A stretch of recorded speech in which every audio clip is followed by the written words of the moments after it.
Okay, it is 6 o'clock. We will get this meeting started. I'd like to welcome everyone to the Northern Regional Advisory Council meeting. This meeting is being held in person in Ogden, Utah, as well as being streamed live on YouTube. This is a public forum allowing you to express your opinions and proposals on the management of wildlife in our state. This RAC considers your ideas, opinions, and proposals and reports them to the Wildlife Board. The Wildlife Board, not the RAC, is charged with setting wildlife policy for our state. We all have our ideas and opinions about what is best for Utah's wildlife, and we approach this with tremendous emotions and passion. I encourage all who wish to express their opinion to do so. However, I ask that we respect opposing views on the issues being discussed. I would appreciate the audience keeping their emotions in check, allowing all individuals to freely express their opinions. Appropriate conduct will provide smooth meeting flow, allowing the RAC to listen, digest, and address all concerns, opinions, and proposals offered for consideration. Rude comments, booing, yelling, hooting, or snickering from the audience while individual comments are being offered will not be tolerated. If inappropriate behavior persists, the offender may be asked to leave the meeting. We will get started. Let's start off with RAC introductions. Start down. James, you want to start on your end? James Carlson from Farmington, Utah, and representing public at large. Hi, I'm Jamie Butler. I'm in Wellsville, Utah, and I represent non-consumptive users. Nikki Wayment. I live in Ogden, Utah, and represent non-consumptive users. Darren Perry. I live in Avon in the Cache Valley and represent the Shoshone Nation. My name's Ryan Brown, and I'm public at large. Steve Sorensen, sportsman. Bob Dale, public at large. Ross Worthington, public at large. Junior Goring, agriculture. David Earl, ag. And I am Brad Buchanan, leading the meeting here. So let's, sorry, we have a couple of RAC members online as well. If you want to introduce yourselves. Jessica. Hi, everybody. I'm Jessica Wade, and I represent the Bureau of Land Management. And Marshall. Good evening. I'm Marshall Alford. I'm here to represent the UN Wasatch Cache National Forest. Okay, thank you. We also do want to recognize we have a Wildlife Board member online, Kent Johnson, has joined us. Okay, and we do want to excuse Randy Hutchinson tonight. So we would like to welcome DWR staff, specifically those providing presentations and are available to answer questions. So specifically Darren DeBloy, Daniel Salee, and Wyatt Bubach. And welcome the public that are attending in person and are watching on YouTube. Those that are attending in person will have the opportunity to provide comments regarding an agenda item. If you wish to comment, you must fill out a public comment card here and hand it up to the front. And the public that are watching on YouTube will not be able to provide live comments during the meeting. However, presentations were provided for viewing online. Okay, we will start off with approval of the agenda and the minutes from the last meeting. Anyone want to make a motion?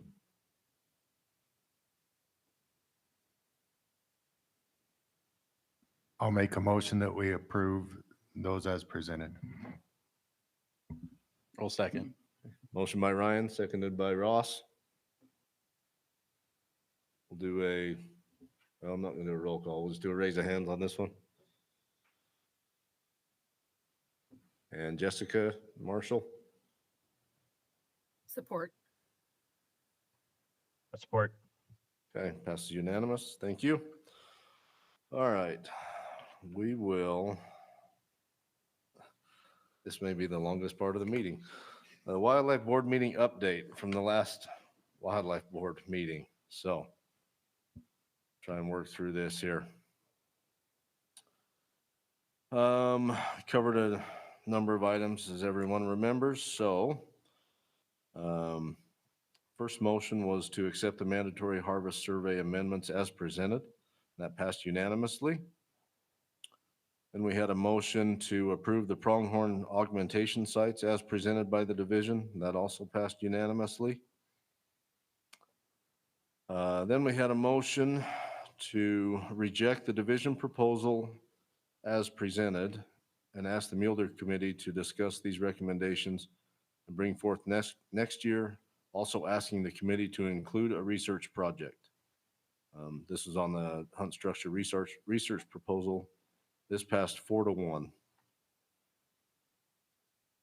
For emerging technologies, had a motion that we accept the division proposal as presented, but allow one power or red dot scope.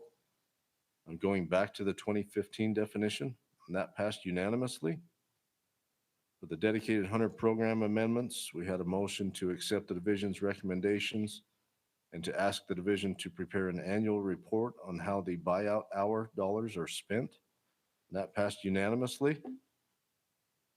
For the LOA rule amendments, had multiple motions here, so we had a motion to accept the division's recommendation to remove the public access requirement from the LOAs as presented, and that passed unanimously. Had a motion to accept the division's recommendation to establish a limited entry draw for non-LOA lands as presented. That passed unanimously. Then had a motion to accept the division's recommendation to issue general season landowner permits on private property, allowing up to 10% above the total number of unit permits that could be issued over the counter. That motion died for lack of a second. Then had a motion to accept the division's recommendation to issue general season landowner permits on private property, but reduce the percentage to 6% above the total number of unit permits that could be issued over the counter, and that passed unanimously. For the LOA permit recommendations, had a motion to accept the division's recommendations as presented. That passed unanimously. On the CWMU permit recommendations, had a motion to not issue one additional public buck or bull tag on the double cone CWMU. That passed unanimously. Then had a motion to amend the permit recommendations on Gildersleeve CWMU from 20 buck deer permits to 10 buck deer permits, and from 10 bull elk permits to 20 bull elk permits. That passed unanimously. Then had a motion to accept the remaining recommendations as presented by the division and ask the division to report on units 4, 5, and 6. And that passed 4 in favor with 1 recusal. On a landowner association advisory committee members, had a motion to accept the division's recommendation to place the following on the landowner association advisory committee. Sportsman's representatives Troy Justinson and Donnie Hunter. LOA representatives Dale Christiansen and Andy Monroe. Agricultural representatives Steve Tew. At-large representative Greg Wilding. RAC member representative Scoot Flannery. And that passed unanimously. We're getting there. Then we had a motion on the Deep Creek Elk Unit. Motion to accept the division's Deep Creek Elk Unit recommendation as presented. That passed unanimously. We're on the last page. It's okay. For the Booklist Little Creek South Bison Hunt Variance Request, had a motion to accept the division's recommendation as presented, and that passed unanimously. And finally, for corrections to the approved prohibited and controlled list changes under R657-3C, R657-13, had a motion to accept the division's recommendations as presented, and that passed unanimously. Any questions on any of that? It was a lot.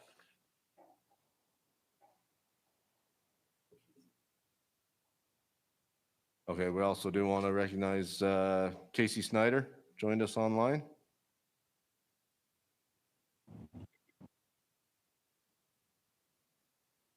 And Okay, we'll move to regional update with Jim, since Ben is not here with us tonight. Yep. Okay, we'll get the presentation pulled up, and yeah, we've decided to excuse Ben tonight. He's got some other trainings going on for his new job coming up. So.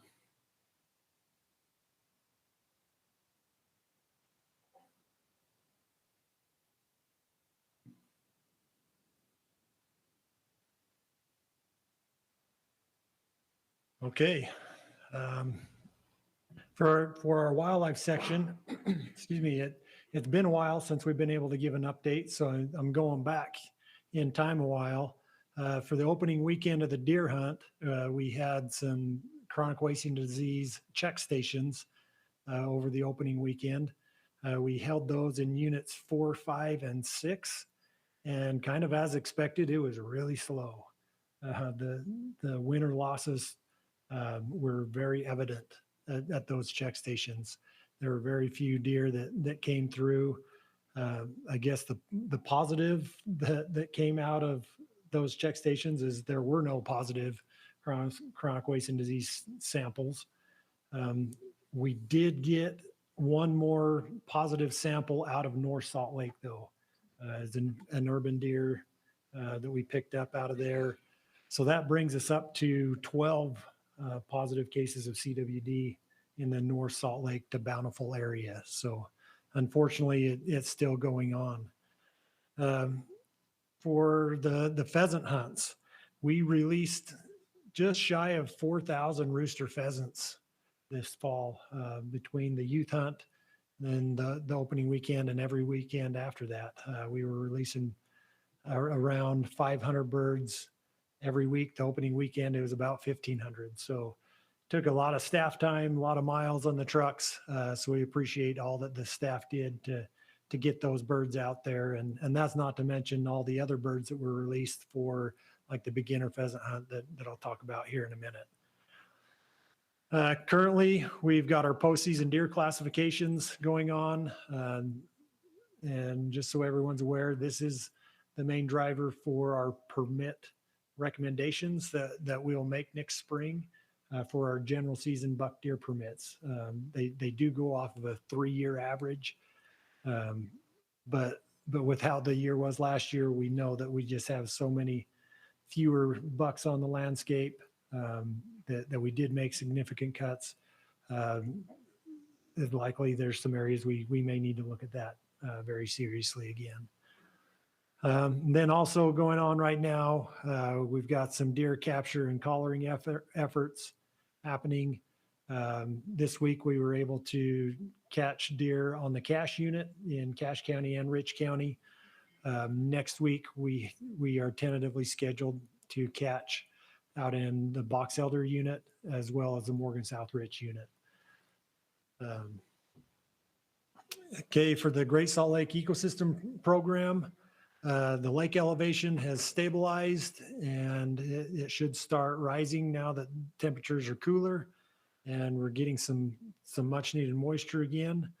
The brine strip harvest is already over 19 million pounds, which exceeds last year's total. So we're already doing better. We have about 2 months still to go on the harvest season there.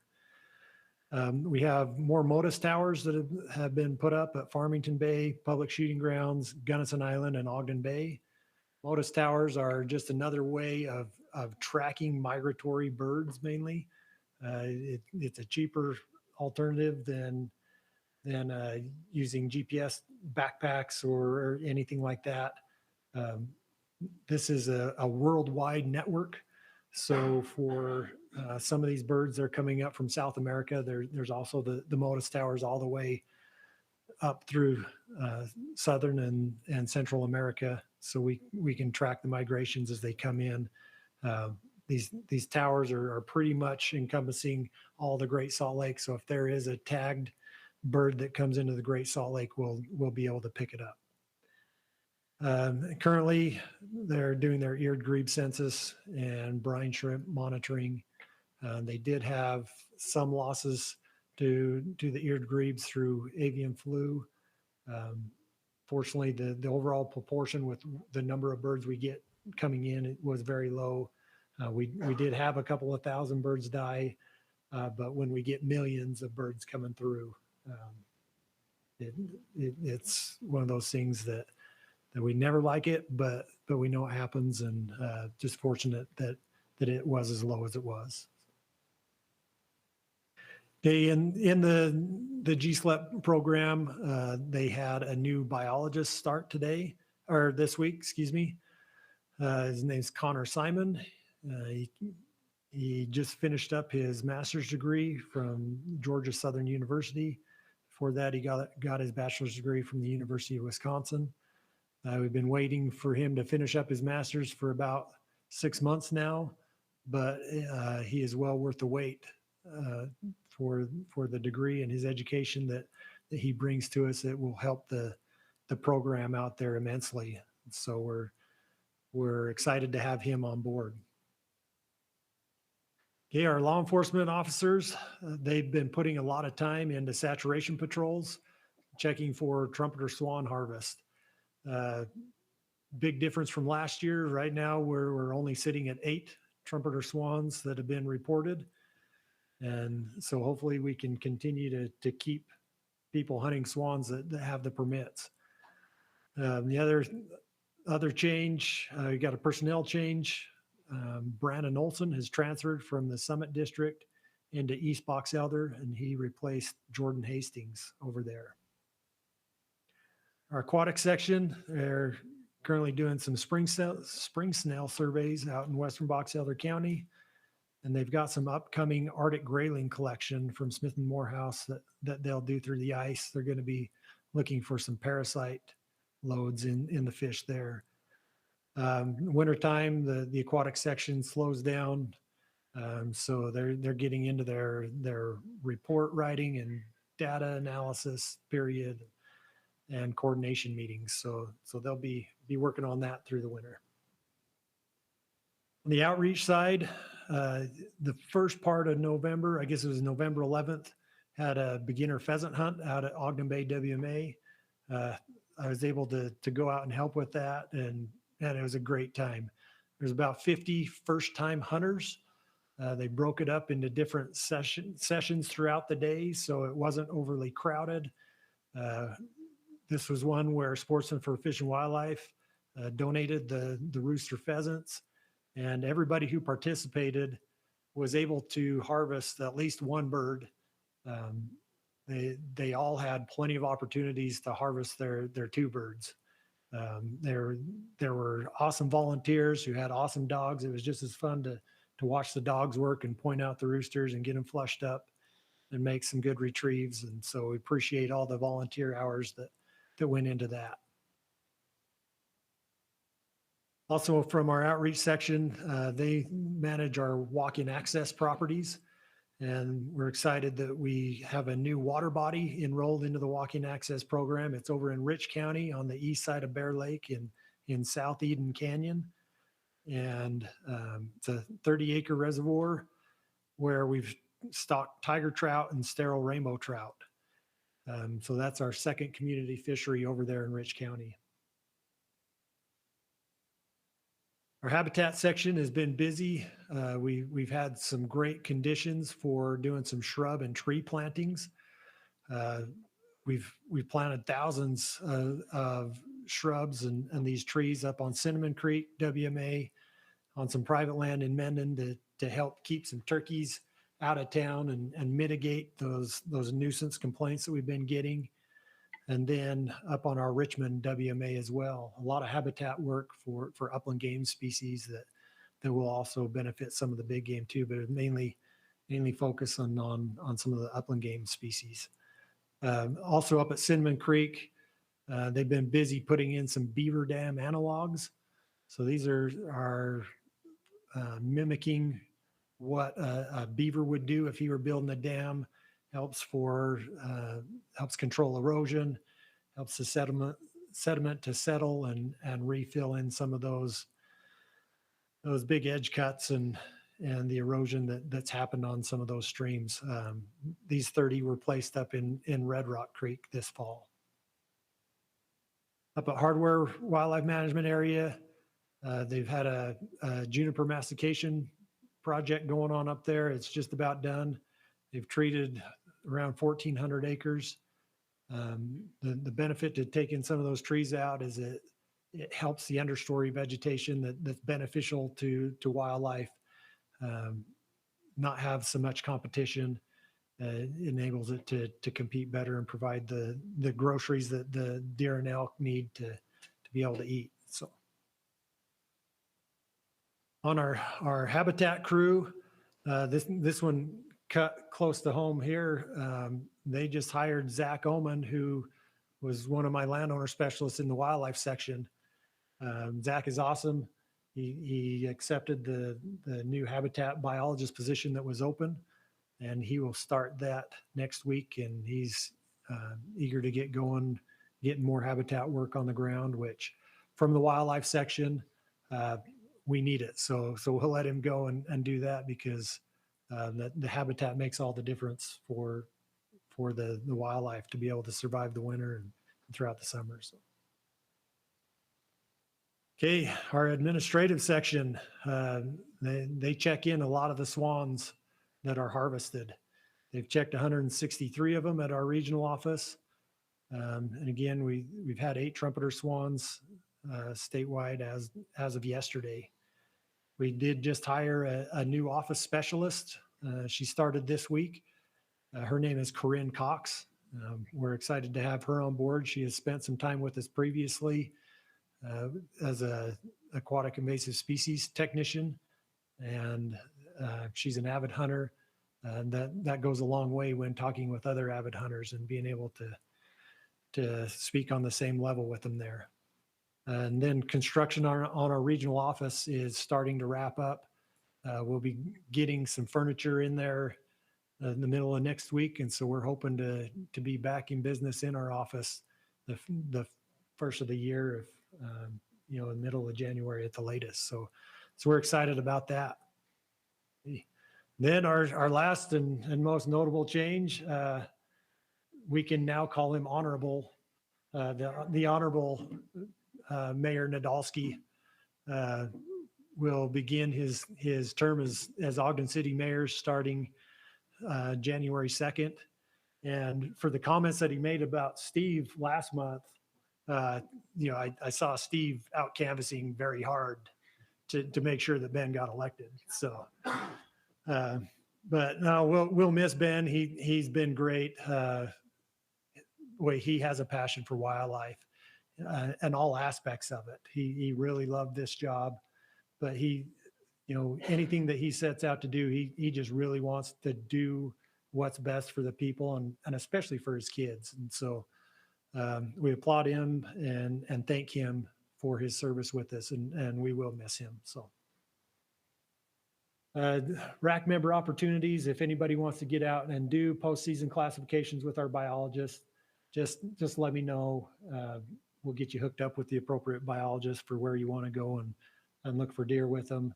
And then same way with deer captures and collaring efforts. Like I say, we're going to be out in the Box Elder District and the Morgan South Rich. And so we'll get you lined up with the appropriate biologist if you want to tag along on those as well. And with that, that's my update. Hey, thank you, Jim. Also want to recognize another Wildlife Board member has joined us here, Brett Selman. So appreciate your attendance here with us. Okay, we will move on to agenda item number 5, Utah Black Bear Management Plan Revision. Darren, any clarifications or summary you want to give us? Sure, I'm happy to answer any questions on the data that we presented in the presentation. We're really just asking for 2 small changes tonight. One is to the rule to allow us to implement something the board asked us to do last time around, which is to allow a person to draw their permit before they take their mandatory orientation course. So we just need to tweak the rule and make sure that could happen. And then we're also recommending a slight change to the management plan to get rid of a statewide roll-up. The way that works is that we look at all the metrics across the state, take the average, and in the current plan, it requires that those numbers fall within the moderate range. One thing that we did when we revised the bear plan last year on purpose is to try and allow district biologists the most flexibility they could have. So to have that sort of statewide influence on unit by unit stuff just wasn't congruent with what we were trying to do when we revised the plan. So we're recommending dropping that part of the plan. That's really it. Okay, thank you. We'll start off with any questions from RAC members.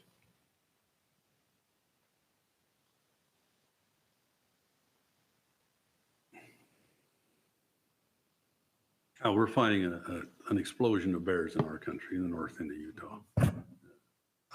We got to do something to get ahead of the game. Have the same situation we had with the cougars. Right.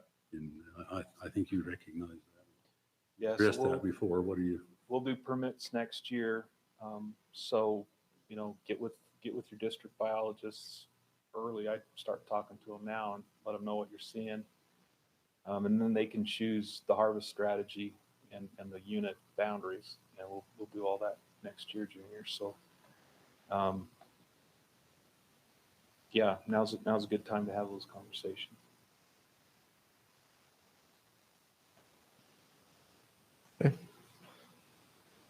Any questions from the public? Gonna beat Central Region.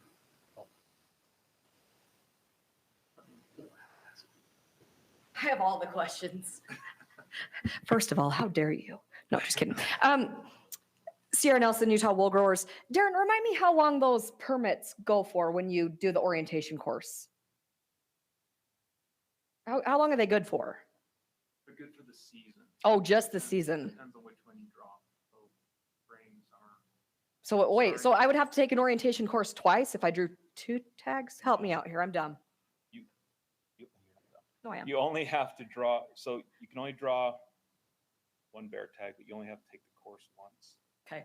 So And the course is good forever Once- and ever and ever? for a year. Oh, just a year. Yeah. Okay, that helps me. And then also my next one says that you must be in possession of it. Does that mean I have to have a copy of my certificate on my person when I hunt? Either that or you can download it on your phone on our app. Perfect. Like your license. That's all I needed. Thank you. Thank you.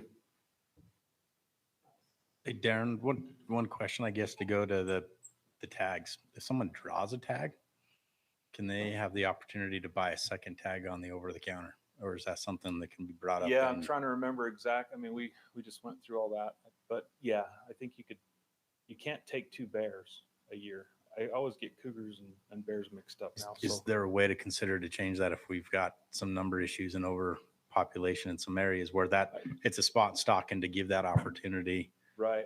We just completed the bear committee, as you know.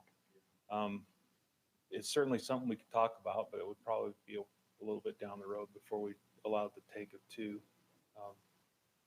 But things can change, as we all know. So, but for now, yeah, it's one per season, 1 per year.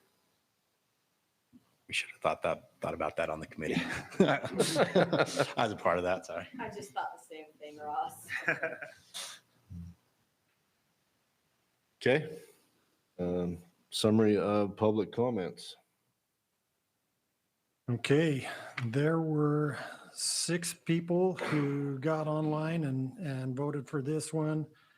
3 strongly agree with the recommendation, 2 neither disagree or agree, and 1 somewhat disagrees. The comments that came through, they want to allow for group applications for bear permits. Said it's allowed for other big game and upland game permits, so I'd like to be able to apply as a group. One comment does not agree with paying landowners for livestock loss. And the third one is we need to revisit using a barrel for bait stations, keeps the site cleaner and is easier to clean up when the hunt is over.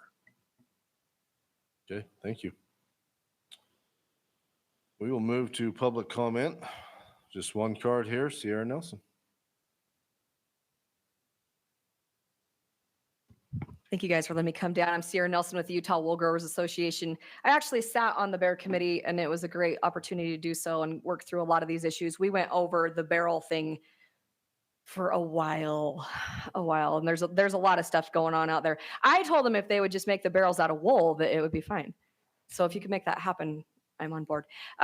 As you guys know, I'm a very failed bird hunter. Like I'm terrible at it. Everyone's pretty aware of that. But I spend a lot of time out in the woods and I see bear sign in places I've never seen it before. And the frequency I'm seeing it scares the crap out of me in the woods. And I know that our producers are seeing it left and right. The bear numbers are going up, up, up. I would hazard a guess at 3 times where they were 20 years ago. I mean, there's just a lot of bears. And I'm scared that if we don't get a hold of this, that it's going to become a major problem, not just for ag, and they can disagree with paying for it if they need to, but I'll be at their house next week, taking stuff out of their garage. There's no officers here, right? But I'm afraid that's going to be a problem for ag, but it's really going to be a problem for many other things. I mean, when you look at Colorado, they had the problem when they did their bear study and realized all their fawns were getting eaten by bears. This is a problem. We need to get a hold of this population so that we can manage them within the state to keep it sustainable. So please kill more bears.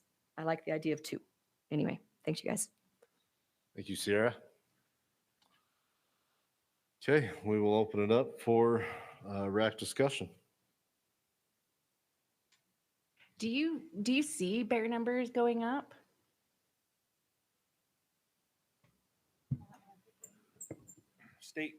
Statewide, it looks like numbers been declining since about 2018, but in the northern part of the state where these guys are running sheep, there are virtually no bears 20 years ago, and we have seen more bears recently. And Jim, if you want to talk about regionally what you're seeing. Yeah, especially up north on the Cache and the Ogden, it's crazy because the last couple of years we've been getting more nuisance bear issues in campgrounds and camps, and we hear about them with the livestock producers and that as well. But our harvest is virtually zero, very very low harvest. So we're kind of going the opposite directions there. But we know we're getting them because we're getting the nuisance issues springing up. So why is harvest so low? Good question. Not all hunters are created equally. That's So this is a hunter issue or a bear issue? I think too, it's an access issue in the northern region. A lot of private property, and it's difficult for people just go hunt without permission. So, but on the Cache, that's not an issue. More like the Ogden, those kinds of.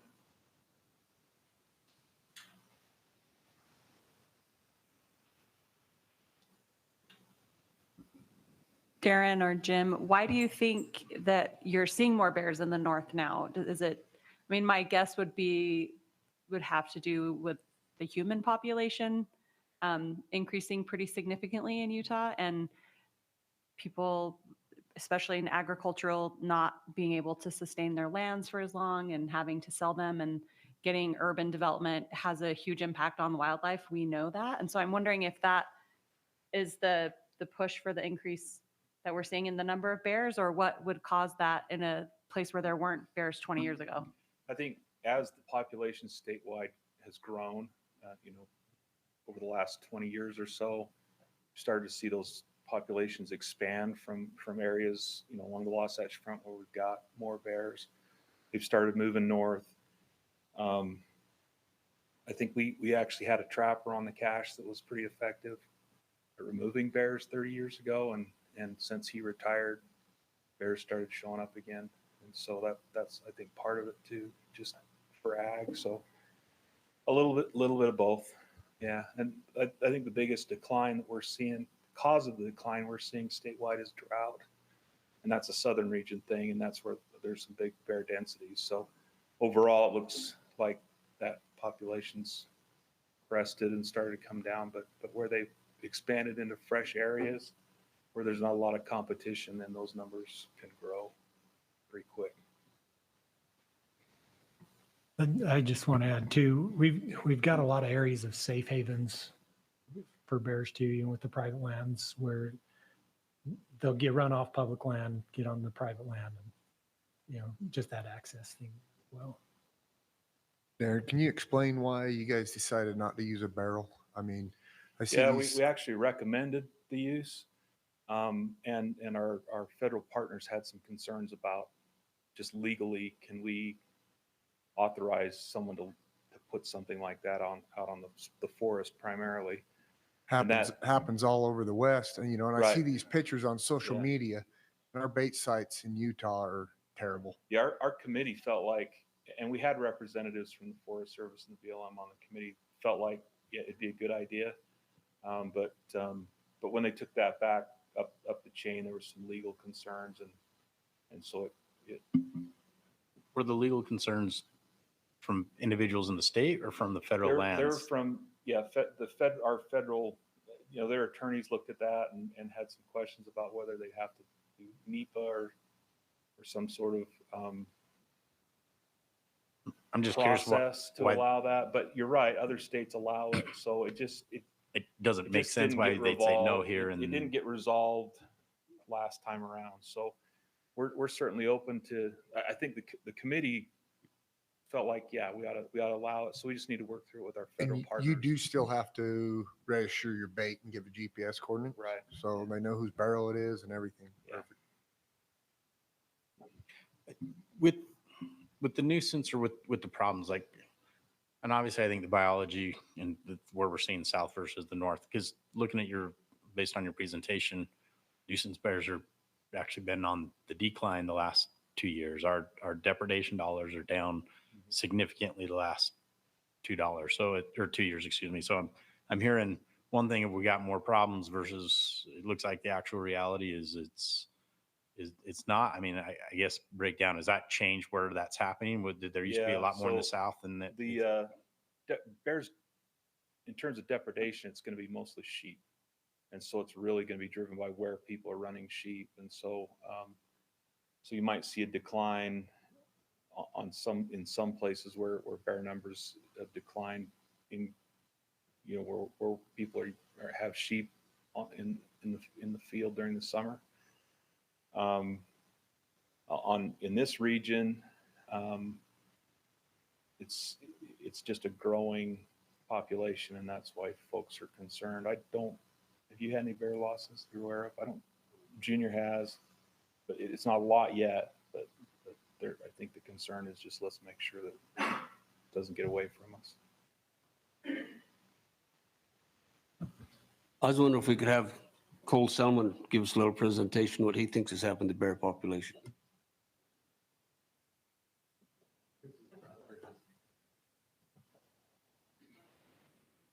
Hurry up, Cole. I mean, not to put you on the spot or anything, but like, just tell us everything. Wow. That's what he gets for coming late. Thanks, guys. I appreciate it. Hey, I don't know. I can give some feedback, you know, as far as what some of the trappers, you know, some of the feedback that I've been hearing from them, I guess, throughout the state. They're, as far as bear numbers, like it's on an increase, you know.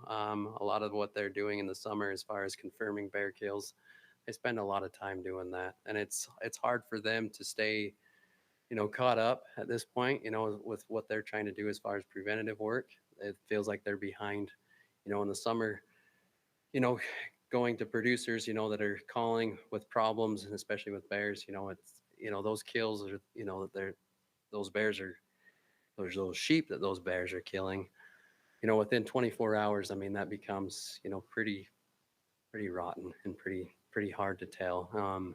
So, I mean, they have to be prompt, and then, you know, as that list grows, you know, if they get, you know, 6 producers that are calling, like, it's hard to stay on top of the game at that point.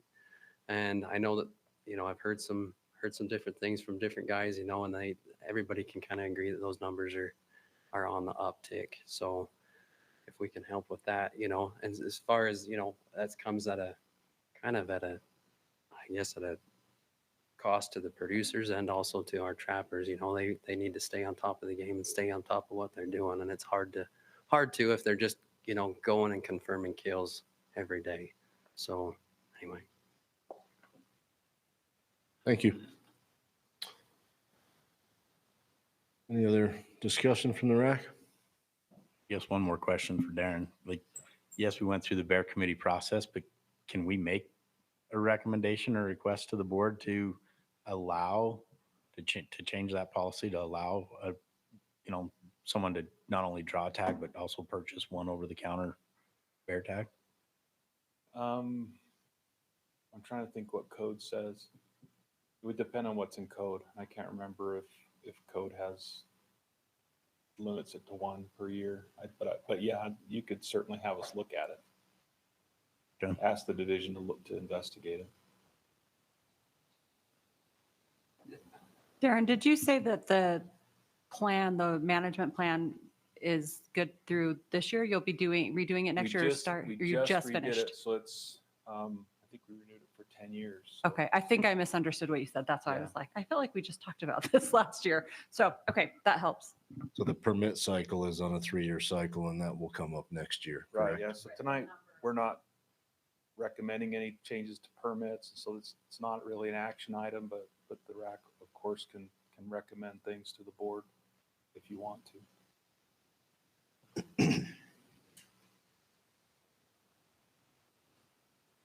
Okay. And I'll make a motion that we accept the revisions and changes as proposed, but also to add to the board to look at and consider if it falls within the code to allow somebody to obtain 2 bear tags, no more than one over the counter and 1 draw tag. Second that if you added a barrel for baiting in there. I'm all for taking back the barrel as well, and allowing them to push back and consider for that barrel as well, for sure. Shorten it. All right. So just to approve the revisions as proposed and to allow for the purchase of a second bear tag, 1 being over the counter and 1 being through the draw, and for the board to look at approving or taking back. I don't know, it's a board issue, I guess. I don't know how we make that recommendation, but to look at allowing barrels for baiting.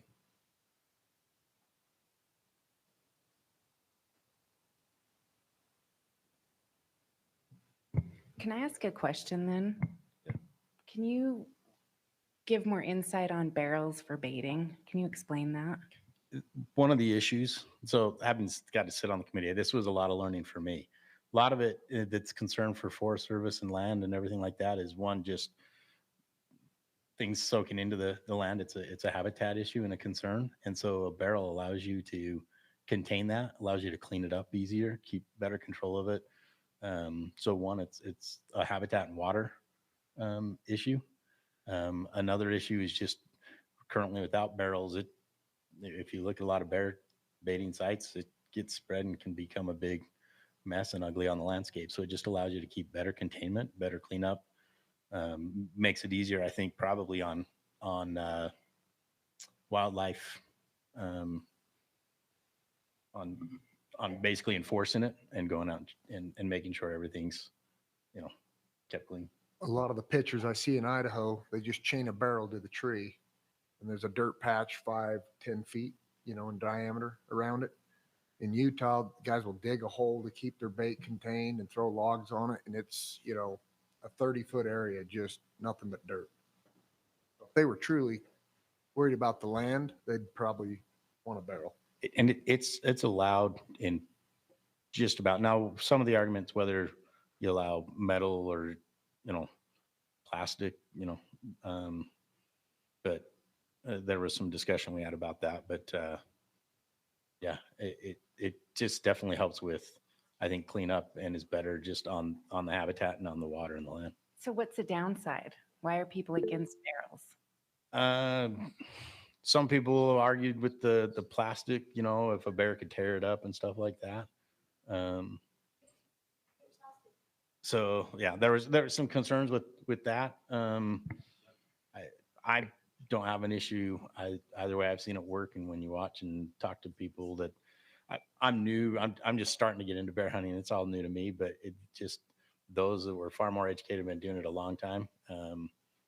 It just makes more sense. I think it truly would be better and almost be better to require it than it would be to not have it at all. It's like Marshall's got his hand raised here. I'd just like to recommend that we split this into two parts of the motion so that we can get some clarity on which part we're moving forward with as it relates to what the division is proposed. I think the barrel conversation's a good one to have. I think there's a sanitation question that is potentially put at odds on forest and public lands with an infrastructure being authorized to exist on those forest lands, and not ready to take a position on that, but I think it warrants the discussion. Thank you, Marshall. I had a question about your motion. Someone draws a permit or a tag and then can buy one over the counter. Is your motion that they could then harvest 2 bears in a year instead of, because right now you can do both of those, but you can only harvest 1 bear. Is that right, Darren? Did I understand that correctly? Yeah, right now you can have 1 public permit. So either a limited entry tag that you draw, or you can buy one over the counter. The only way you could get a second permit is to get a control permit, which is a depredation permit to try and resolve either agricultural damage or livestock damage. So right now, yeah, just 1. You wouldn't be able to purchase a second over the counter. But your motion is to be able to get both tags and take 2 bears, not just 1 bear. Correct. And that's most of those, your control tags are not in the same areas where a lot of your over the counter are. So you're taking care of bear problems in 2 different areas. Yeah. And I get my only sort of pushback to that would be, how do you navigate that in a state where in part of the state the population's declining and in another part of the state the population's increasing? So you get some sort of mix there. And I think I'm also a little, personally, I'm a little nervous about asking to change like harvest ability and permit numbers without having an actual updated population sort of idea of what the population actually is. Because I hear at what everyone's saying, and I appreciate the threat that is there. I'm not saying that it isn't true, but at this point it feels anecdotal to me rather than actual science. And so I'm a little nervous about creating policy and rules based on anecdotal evidence rather than hard data. But that's just me. It might be time. I mean, if this is something that the RAC wanted to recommend to the board that we look into, we can certainly look at all the laws. That second tag is a spot and stock only hunt. And so success rates are usually low on those. But we can look at all the permutations, and next year is when we'll be bringing permits. So this is probably a good time to look at some of those things for next year's round. And I agree that we definitely should look at something. I think it needs to be across the board and sort of equitable for where the population issues really are.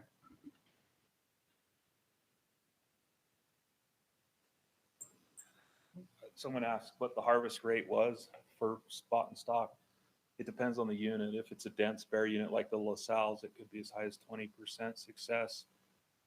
In northern Utah, they take very few, even with dogs and bait. So virtually no. You just have to be lucky to see one. I killed a bear last year, but I was hunting elk out of a tree stand. But I just killed a couple of sheep and used those as they're biodegradable. You don't have to pack anything in. But Bryce, How'd you get them in the barrel? I guess coming back to it, I'd be willing to separate it and do I guess we can first start with a recommendation to accept the bear, the revisions and recommendations as presented with the board look at, considering adding that, allowing that second tag. And then based on Marshall's things, we can address the other in a separate motion. Okay, so we have an amended motion to accept as presented. Let me make sure I get this Yep. right. It's back to the original, Okay. the But ask the board to look at allowing this, allowing a this second tag, second control tag. second control tag. I think we need to specify it as a control tag versus a, being able to obtain just 2 tags. I think it's different than having a control tag versus or a draw tag versus a over counter. Okay. All right, so we have motion. You still second that, Steve? Or? Okay. All right. Motion on the table. Do we have a second? I'll second with the understanding that we're going to talk about barrels here in a minute. Correct. Yes. Okay. Motion by Ross, seconded by Ryan. I'll go through this one. Marshall? Hold on, right? Yes. We talk about the barrel in a minute. So I'm going to make a second separate amendment for the barrel based on Marshall's request to separate it. So, Okay. Everybody, any more discussion on the motion? Any questions? Okay. Marshall? Yes. Ryan? Yes. Jamie? Yes. James? Yes. Robert? Yes. David? Yes. Junior? Yes.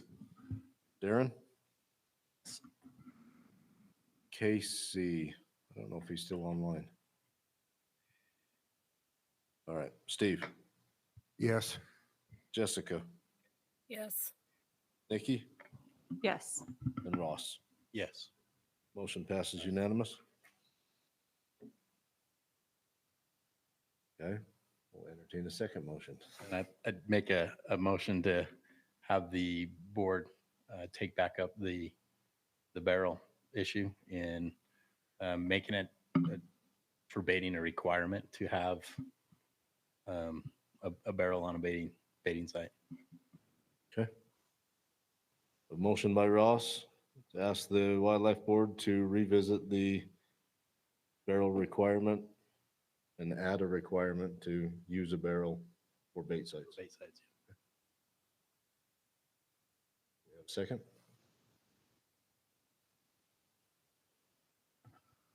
I'll second it. Okay, seconded by Junior, right? Okay. Any discussion or questions on the motion? So the motion is that they require it, or that they are going to look at it and tell us more about it?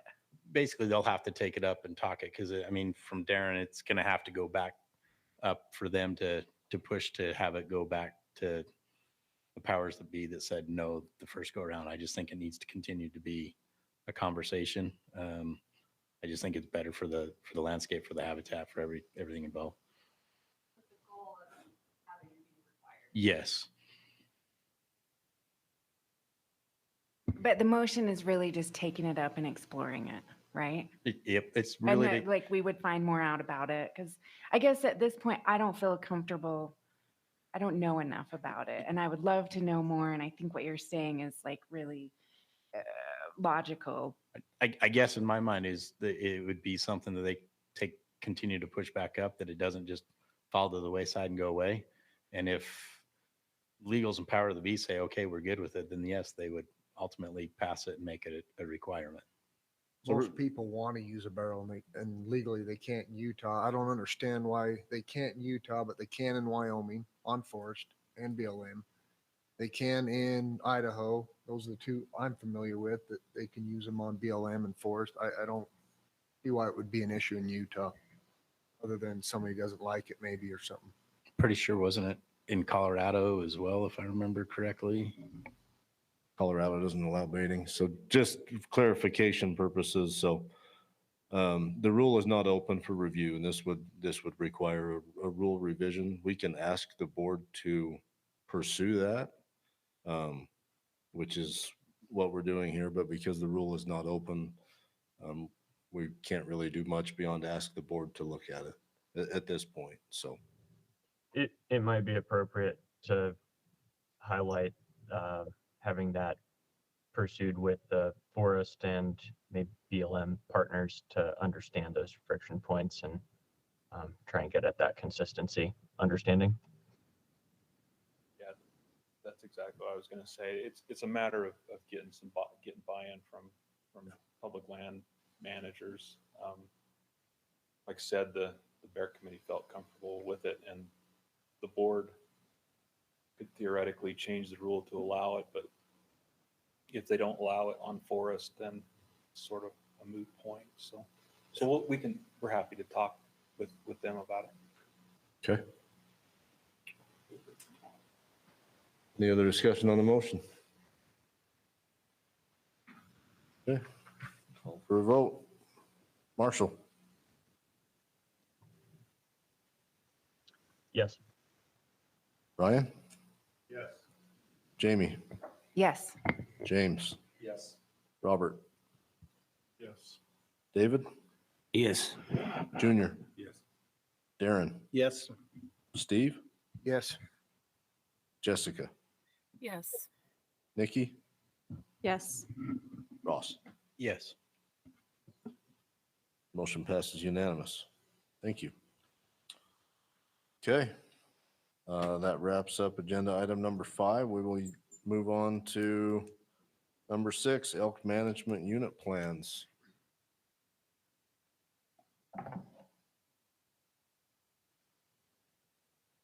Howdy, Daniel Slade, district biologist, taking the elk plans through. I'm hoping all of you guys watch the presentation, but there are 8 elk plans and 8 units in the state where we're recommending changes to the population that are going before the RAC and board. And there's also 2 elk units that were divided into 2 separate units. And I'd also like to clarify, yes, I'm not sure if any of you watched the RAC meeting yesterday, but I provided some inaccurate information. There was a question, so a lot of the southern units were recommending population changes. We're recommending a range in the population. And we'd like to manage within that range. During drought years, we'd like to be on the lower end of the range to have less elk out there on a limited resource. And there was a question about how quickly we'd be able to react to that. So if there's a drought during the summer and we've already allocated tags, we can actually in August ask the wildlife board to increase tags for the seasons coming up. So we'd be able to respond to those droughts as they're happening and shoot for that lower end of the range that same year. Thank you. Any questions from RAC members? I just sitting through all the stuff this last year coming off the winter with the deer. There's not necessarily science to back it up, but it's largely implied and believed that large elk herd numbers on the landscape in a severe winter and drought conditions can have a negative impact on the deer herds. And just coming off the winter, it's like, look, I'm all elk. That's my number one. I prefer it, but I do have concern with what we just came off of. So where we're recommending increased elk herds in some of these areas, especially with some of the challenges of managing it up north, is that what's the thoughts on the impact of the deer herds when we're trying to grow more and need to significantly grow more deer, specifically like in the Morgan, South Rich, and those areas, units 4, 5, 6, stuff like that? Yeah, so there were local committees that came together to talk about these increases, or we had one decrease recommended, but yeah, so local people on the ground there came to these conclusions. So there is concern that there is some evidence that increased elk populations might decrease deer. But the 2 units were recommending increases in the northern region. One's the Box Elder, Council Mountain unit, and the other ones, the Morgan 4, 5, 6. We're recommending increases to the elk objective, but the elk populations are still over objective. So we're still trying to remove elk from the landscape. In the case of the Morgan South Rich, Jayla's here, can talk about it if I get anything wrong. But one of the issues with that is there's so much public land in CWMUs that want elk there to hunt, that it's gotten out of hand with how many elk are there. So they all came to the table and sat down and said, this is the number of elk we want. It's way less. It's about, I think, 2,500 elk less than what's out there right now. That's a goal that everybody wants to get to. So they increased the objective to give those CWMU operators some assurance that they'll still have good, healthy herds of elk to hunt. And we just need to decrease down to that. Daniel, you're talking about up here, right? Yes. Can you enlighten us on the Box Elder, what's happening there? Yeah. So, so there's 4 subunits in Box Elder. Hansel Mountain encompasses south of Snowville over to Highway 30 down in the Hog Ups. Previously, our objective with that was 0. Starting in, I don't know, the 80s or so, elk came down from Idaho. They started staying here, and they've just been building up. So last winter, we counted about 600 elk on the Hansel Mountain unit. Our objective was still 0, but it's kind of clear that we're not going to get to that. We had several landowners reach out asking if they could start CWMUs on their property to start benefiting from these elk and harvesting them. And the division's position was that we can't have a CWMU on a unit where the population objective is 0, because if the population objective is 0, we don't want elk there. But if we have a CWMU, that acknowledges that we do want elk there. So we set that so they could have CWMUs. What did you set it at? Just 400. Out of curiosity, thank you. Yeah, there's currently about 600 elk there. We set the objective at 400, and we're trying really hard to shoot them down to that. I just want to make one point of clarification too. He mentioned units 4, 5, and 6. It's only unit 4. Oh, sorry about for the that. Morgan South Ridge. I have a question on Southwest Desert. Unless something changed over last winter, there's a pretty healthy wild horse population. Mhm. And now we're talking about increasing the elk population objective out there. So what concerns do we have in additional stress on the landscape? The wild horses have been a problem for many years. They have. So They have. I know in the last 3 years, 4 years now, they've removed over 2,000 horses from there. And there's an appetite to keep removing them and keep the horses down to their objective. So yeah, that is a stress on the landscape, but as of now, we're trying to account for that. Okay, thank you. Yep. Any other questions? Questions from the public? Both of you that are here tonight. Okay. Summarize public comment. Okay, we had just about as many people online as that are here. 4 total votes, 3 strongly agree, and 1 somewhat disagrees for a weighted average of 4.25. There's 1 comment in here that said when counting elk on private lands, the elk counted there should not be counted as available to the public, similar as to tribal lands, which is now in the statewide plan. We can not use those when coming up with permit numbers. Thank you. Have no public comment cards on this item, so move to RAC discussion.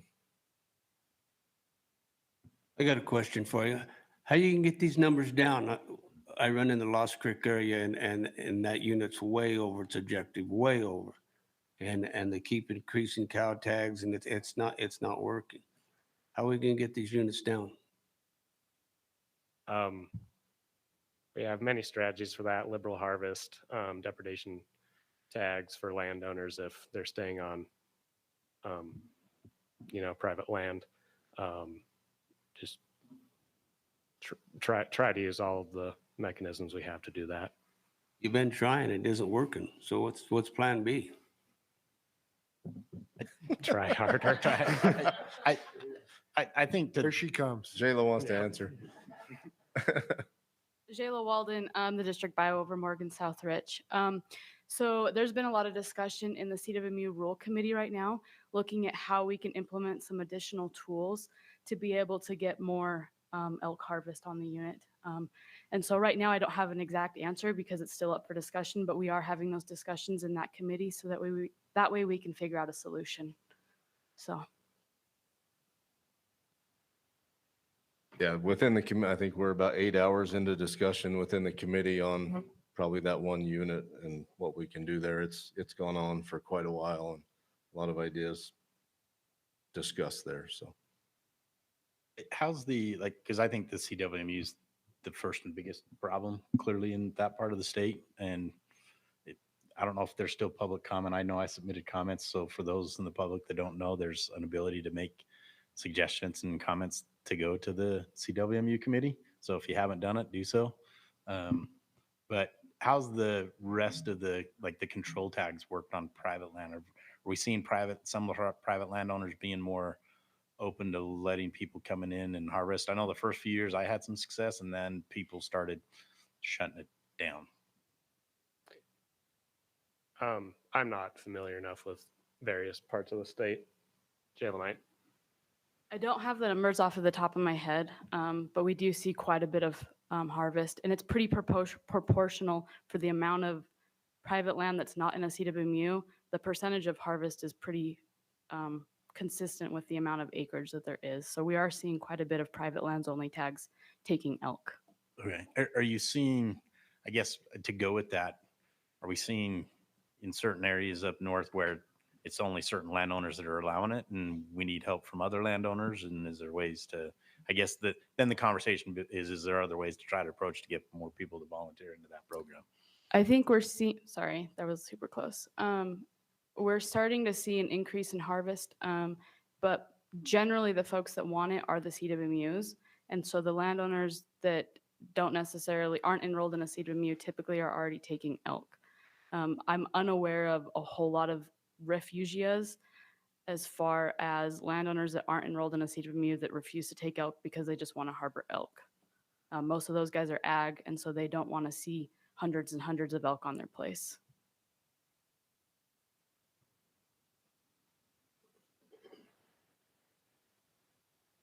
Yeah, the RAC discussion. I will say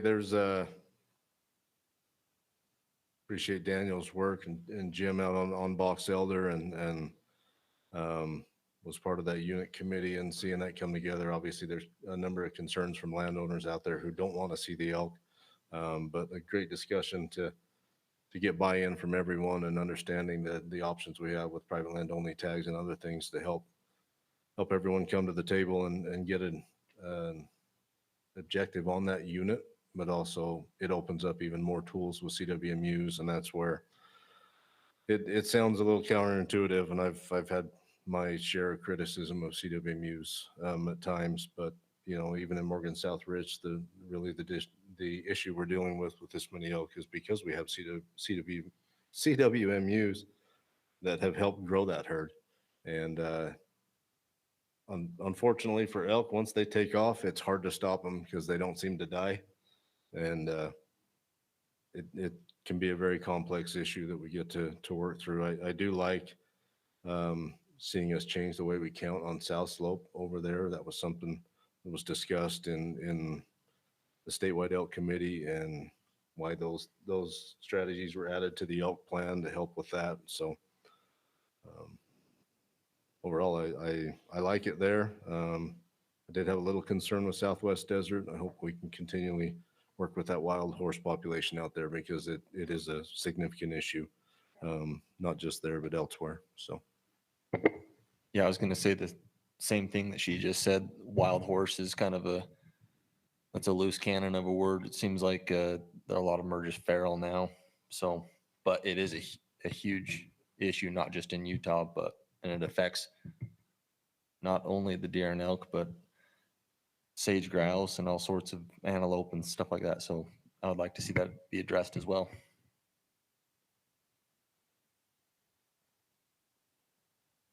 I agree. We've never talked about horses here, and actually, I was just wondering about this. There's this like competition on the land and like overpopulation that's happening, and this is like the DWR. The DWR manages all wildlife in Utah, right? They're like responsible for that, and we've never talked about horses that have a significant impact on lots of parts of our state. So I would love that.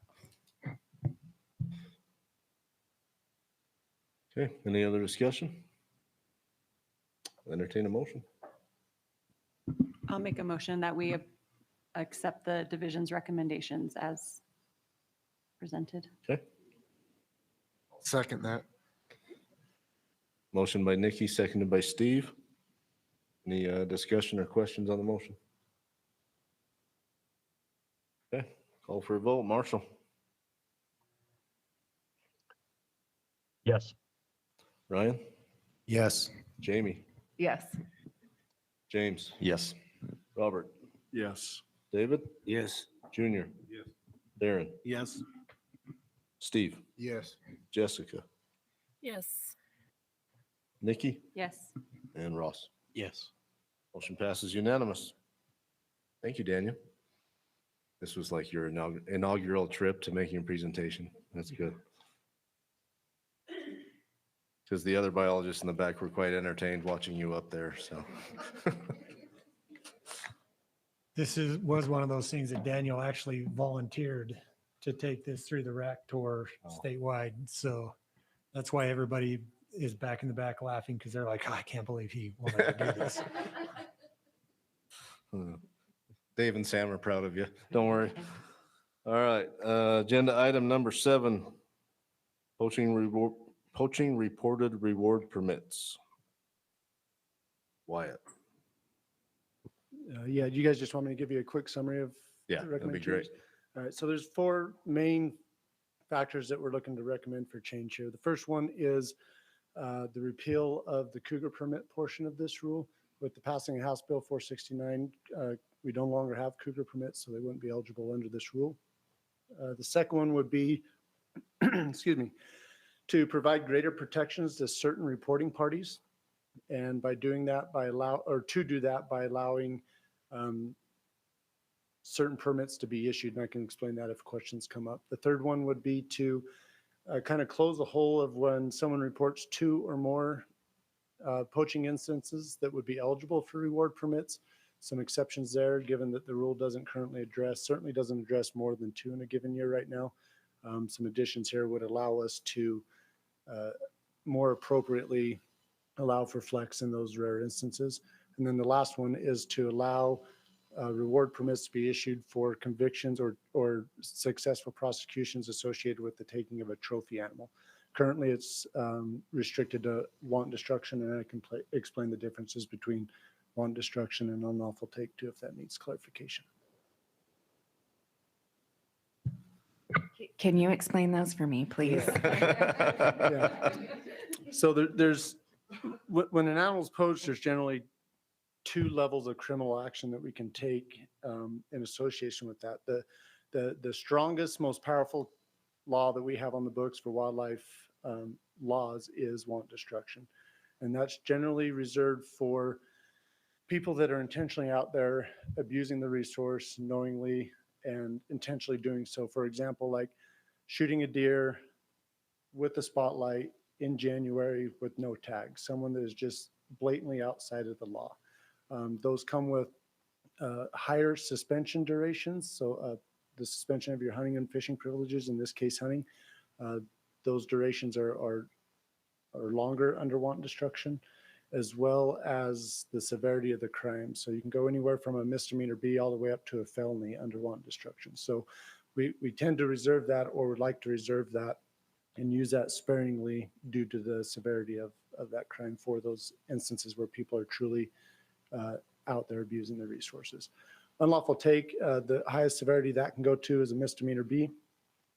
It doesn't get into misdemeanor A's or the felonies.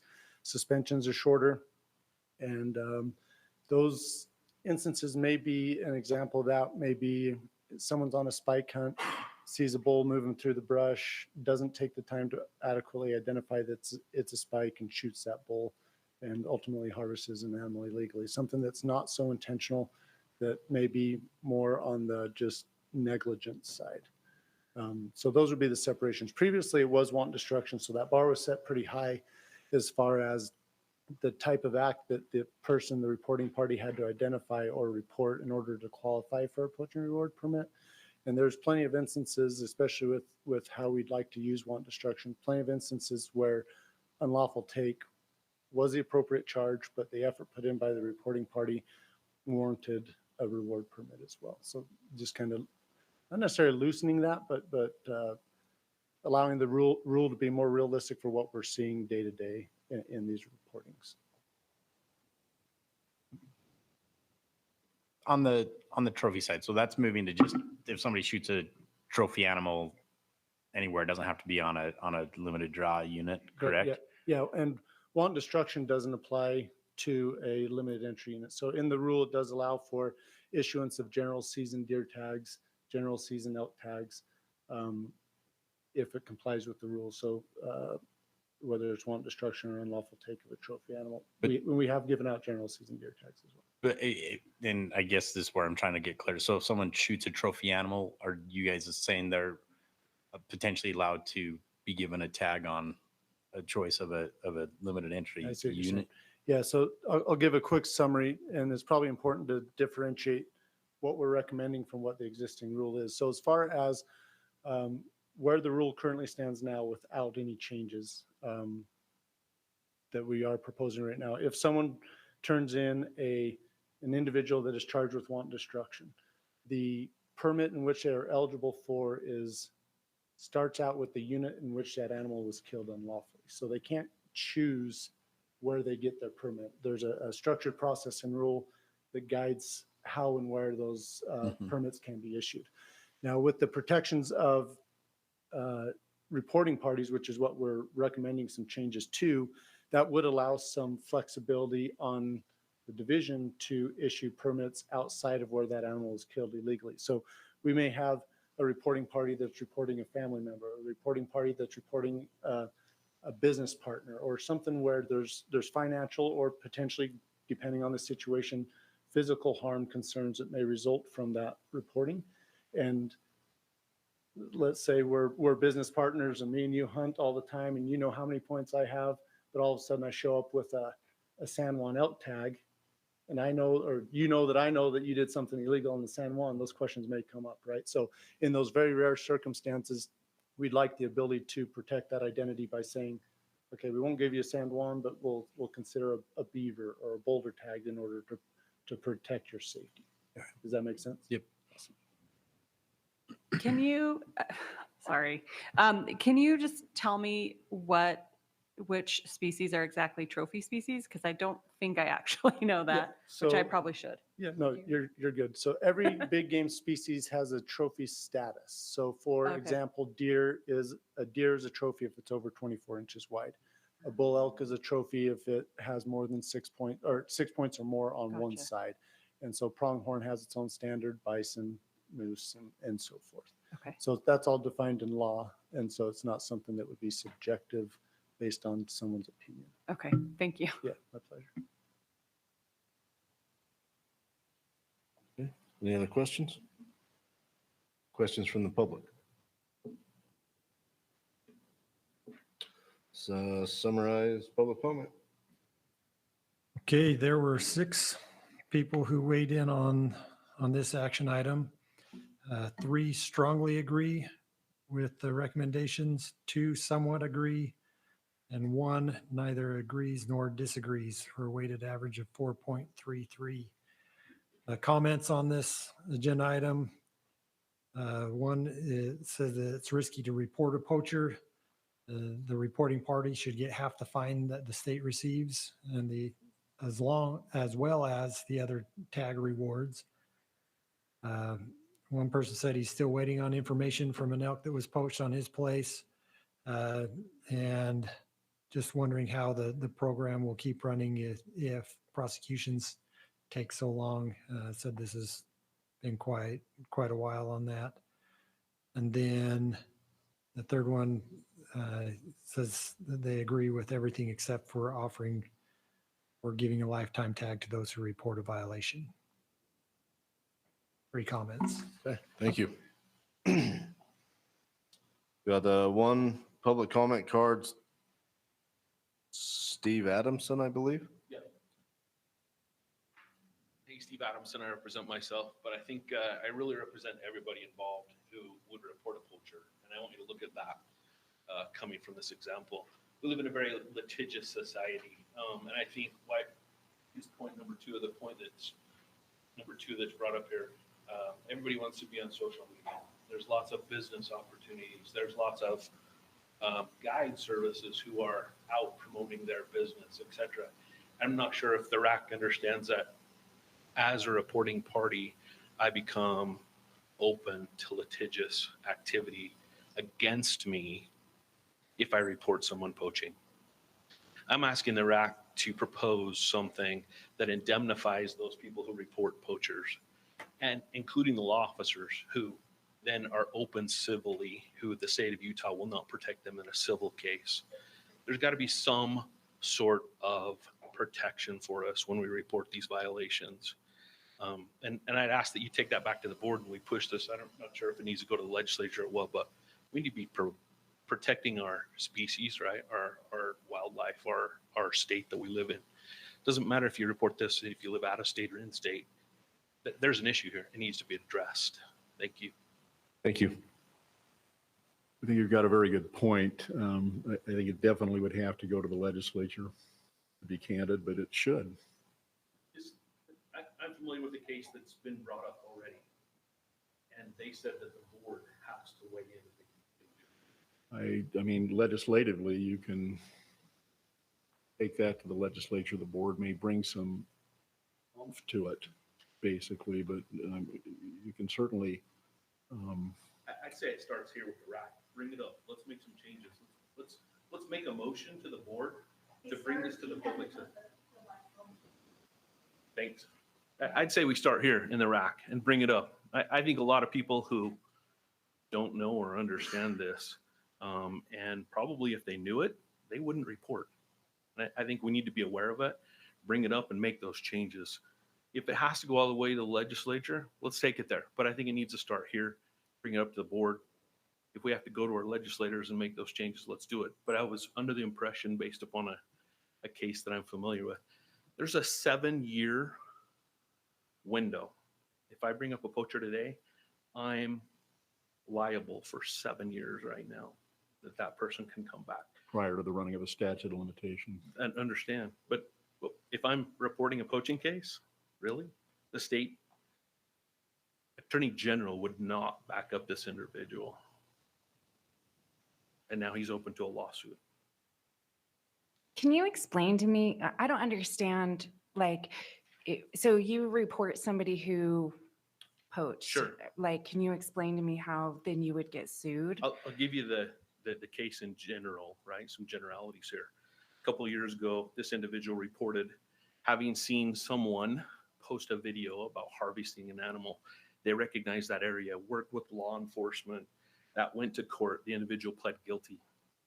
He actually runs a business, and he's threatening that individual with a lawsuit now for defamation and lost income because he reported that individual. So I guess this, that you have, oh, my mind's drawn a blank, but laws that protect you like as an employer if I'm reporting. So does that stuff not, it doesn't. It actually, again, the officer was named in that suit as well, or a potential suit. It hasn't actually come out yet. So right now, there's no protections for those that report and the law enforcement? In a civil case, absolutely not. Okay. I'm 100% on there needs to be, that's complete garbage. Yes. Whistleblower, there we go, is what I was thinking. Like it's no protection. There's, and especially if you're found, I sure as hope a judge will look at that and just say, yeah, that's garbage, you were guilty, and be done with it. But if we need to make sure that gets pushed up through the board and legislatively to create protections 100%. If I can take 2 more minutes really fast. I'm actually gonna stop you there. We're past our 3 minutes with that one, so appreciate your input there. Well, let me just comment on that. I mean, frankly, it's a kind of a delicate balance because you've got the possibility of litigation. I doubt in that particular case, I don't know, not familiar with the case, but I can't imagine how somebody would prevail who's pled guilty. It seems to me that's probably going to end that particular case. But it's a delicate balance where you want somebody to genuinely report what is genuinely a poaching event or very possibly, realistically, a poaching event versus somebody doing that by way of retribution against somebody and there's no basis for it. And that's where basically you're going to have to get some legislative balancing in there. It's difficult to write something like that. But when I said earlier that I think it needs addressing, I do. I think it makes sense to address it. But it's going to have to be addressed, I think, ultimately through the legislature to make that work. And I would like to see that happen, Ken. Let's bring the awareness up. That's going to happen at the board meeting. I think, but as a RAC, I think we could bring it up to take that to the board, and then the board can, they make their requests legislatively that I believe doesn't not If work that's that the way. right avenue, I have no problem with it. Because there's certain things where the board, kind of the same thing with the barrels, they can't per se make any changes with the barrels, but they can take it up. Well, that's Powers that be. slightly, so the barrels and the black bear is controlled under the black bear plan, which is under the authority of the board. If this needs to go to the legislature, I don't know, the board can do much more than just simply ask. I don't know, above that level. The board certainly can't make a mandate that the legislature take something up. That's beyond their authority. So, This is one of these times we need Kyle here. yeah, we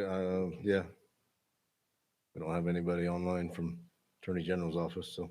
I mean, frankly, you've got legal counsel for the division. If the Utah Attorney General's office and talking with them might be productive. We have. Have you? And their recommendation, again, will start here and get up through. Okay. All right. Can I ask another question? I mean, what's the scale of this? How many poaching cases are like brought forth each year? What's the scale of poaching? So typically we have, counting fish and all species of wildlife that are unlawfully taken in a year, we have about 1,200. It seems like that number stands around there. As far as permits that we issue under this rule, in the last 5 years, we're somewhere between 0 and a dozen, probably average maybe 6 or 7 a year that are eligible to this. But part of that is due to that high standard of want destruction that we hold there. So, and the reason for the recommendation for the unlawful take portion. Do you have any, with the expanded definition beyond wanton destruction, do you have any estimate how many more that may have included over the past 5 years? Yeah, I'll answer that, and then I want to speak on monetary stuff as well. Okay. That's applicable here. So I don't know what that's going to be like, but last night at the Central Region RAC, I said it would likely drastically increase. That's in relation to how many we actually give, and I probably should have clarified that last night. But I don't foresee that this goes from an average of 8 to 80 by any means. It probably goes to a couple dozen, maybe, 20, 25, 15, somewhere in that range would be my guess, but that's guessing. We also offer monetary rewards.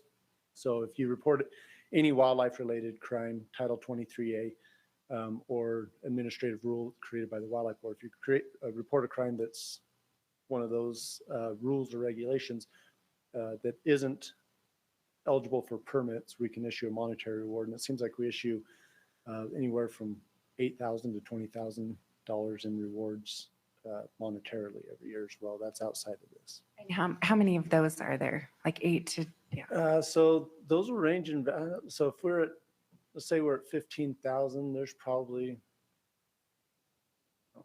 50 of those, maybe. I mean, we do give we really try to encourage our officers that when the public reports something, if it's not eligible for a permit reward, that we try to provide that monetary. And the permits are not like permits that are accessible to These are above Above. and yes, separate yes, from, Yes, ma'am, above and beyond. So if a unit has 10 permits through the public draw and someone's eligible and interested and receives a permit for that unit, it would be an 11th permit. It wouldn't be something we're taking out of the public draw. I know you said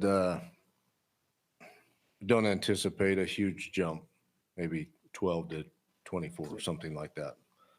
Is there a breaking point?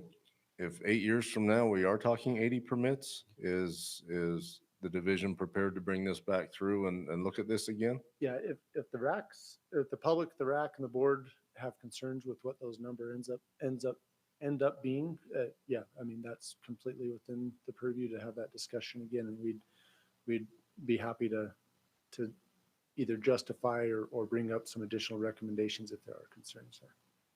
So the division doesn't necessarily have a point where, at this point to say, Right. it's time to bring it back through, we feel like this is too many. Right, yeah, we haven't discussed that number, probably largely because we haven't even come close to where we have that concern, but within the rule, there are things that govern overburdening a specific unit. Let's say like a unit has to have 10 permits that are available for that unit through the public draw before that unit's even eligible for reward permits. So if a unit doesn't have 10 permits and someone reports a poaching on that unit isn't even eligible, and we have to figure out an alternate approach to that. Likewise, you can't give more than 10% of the permits that are allotted to that unit as well. So some of the questions that were asked last night, like, let's say we have an onslaught of some of these real safety concerns, and for whatever reason, which we don't predict will happen, but for whatever reason, everybody chooses the Oak Creeks. If those if those reward permits would exceed 10% of that allotted tag allocation for that unit, then we can't give more than 10%. So there's some safe holds, some safeguards there to prevent overburdening a given unit. I don't suspect that with this change, we'll even come close to touching numbers that would warrant further discussion. But if those concerns do come up, we're happy to have those discussions. The tags are they only then awarded based on a guilty conviction or someone pleading guilty, or is it the division finds that, okay, yeah, we got somebody, but for some reason, they managed to get themselves out of it? How does that work? So it's the definition and rule is successful prosecution, and successful prosecution and rule is defined as, let's say that the proposals tonight go through. It would land on if a citation is issued for want destruction or unlawful take of a trophy animal. So let's say someone reports a crime to us and we cite someone for unlawful take of a trophy animal or want destruction, that person would be eligible. As well as if we screened a case with the county attorney and they filed charges for unlawful take or of a trophy animal or want destruction. Now, filing of charges is different than conviction. Basically, filing of charges is the officer collects all the information associated with the case. We turn it over to a prosecutor, and they decide that there's enough information there to pursue conviction. They'll charge the person and then go through the court process. So you don't have to have conviction. You just have to have a filing of charges or issuance of a citation for those two violations. So there have been some instances where the case is dismissed, but charges were filed, they pled it out or whatever it may be, that person's still eligible. I have a question. Yeah. Back on your statement about the 50 financial rewards approximately, and or about for 15,000, is that 15,000 per award, or is that 15,000 divided among 50? Total, yeah. So basically when an animal is unlawfully taken, state statute governs the restitution value. That value can be like for a trout is $25, for some trophy bighorn or like a bighorn is $30,000. And so there's a range of restitution values associated with an unlawfully harvested animal. Generally speaking, we recommend 75% of that restitution value be what we provide back. So it's 15,000, just an average per? Yeah, it's a total per amount. animal? Total amount. So Total amount yeah. divided by 50, or however many. or people- however many there are. So it's a pretty small number. The amount that we give people is commonly like like if you poach a swan, someone poached a swan, swan's worth $100 in restitution, we'd recommend that that person that reported that gets $75. And a trophy deer, what would you I think recommend? that's 8,000. And so that's capped. We'd recommend 75% of $1,000. So that'd be $750 for a trophy deer. There's some nuances in code that probably I could spare you the time to explain that today. But generally, the cap is anything over $1,000. We have to get director office approval for policy. I So was just curious if that 50, if that times 15,000, which is No. in 3/4 No. million. it would be the total amount that we've issued divided by how many people were eligible. Any other discussion? No, we'll entertain a motion. I'd make a motion that we approve what's recommended by the division in this particular instance, and I would like to keep that separate from what the gentleman has suggested in terms of recommending it to the board, and just make that motion at this point. I think it, frankly, just enhances the tools that the division has to be able to do what needs to be done. Okay. Motion by Robert, Ross and I are just going to fight over who gets to talk first. I'll second that. seconded by Nikki. Any questions or discussion on the motion? Okay, call for a vote. Marshall? Yes. Ryan? Yes.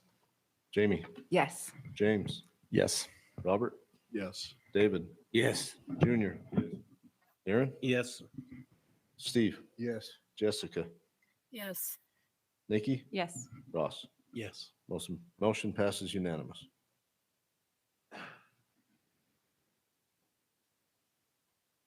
Good. Any other? Yeah, I think it's worth having the conversation about the protections.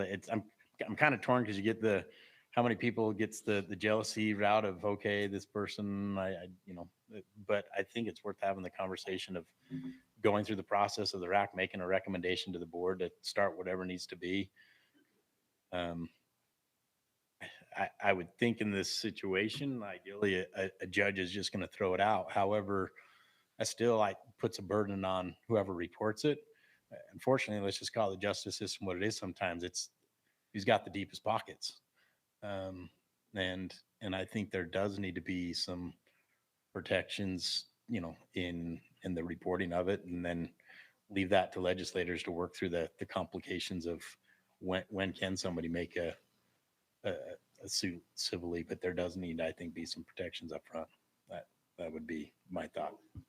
So I'll make the motion to have the board, I don't know the best way to word it, but to basically take that up with legislative powers that be to discuss ways to protect, people that report poaching. Okay. Or wildlife crimes, whatever you want to. And I'll second it. I think you want to add to, your motion to protect them from civil litigation, because what we just agreed on was all about protecting them, right? That was part of so I think just increasing that to include civil or legal litigation or something like that. You got that, Ryan?